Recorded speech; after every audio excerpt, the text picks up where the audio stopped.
তবে আর দেরি কেন, এক্ষুনি চলো।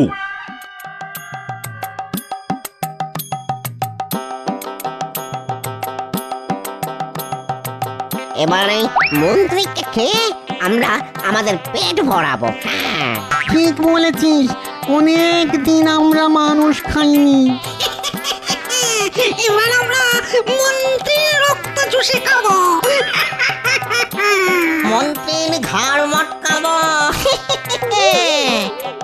নাও মা গঙ্গা, এবার অতৃপ্ত আত্মাদের ছুটি দাও।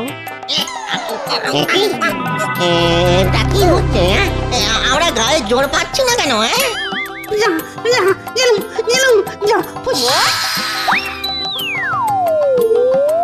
ওরে বাবা রে, ওরে বাবা রে, হাড়গোড় ভেঙে দুটুকরো হয়ে গেল গো। ওরে বাবা রে, তাও ভালো জীবনটা তো আছে। ওরে বাবা রে। মহারাজ, ভূতেরা এবার সারা জীবনের মতন কৃষ্ণনগর ছেড়ে বিদায় নিয়েছে। আবার আমরা নিশ্চিন্ত। সেসব ঠিক আছে, কিন্তু মন্ত্রী সে কোথায়?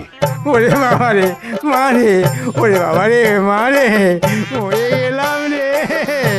হাড়গোড় ভেঙে দুটুকরো হয়ে গেল রে। ওরে কি বাবা রে, মন্ত্রী, মা রে, তুমি ওরে বাবা রে। তুমি ছিলে কোথায়? ভূতেরা আমাকে উল্টো করে ঝুলিয়ে রেখেছিল। উল্টো করে ঝুলে থাকার ফলে এবার দেখা যাক মন্ত্রী মশাইয়ের হাঁটুর বুদ্ধি মাথায় নামে কিনা। কি বললে গোপাল? ওরে বাবা রে, মরে যাবো রে, মরে গেলাম রে।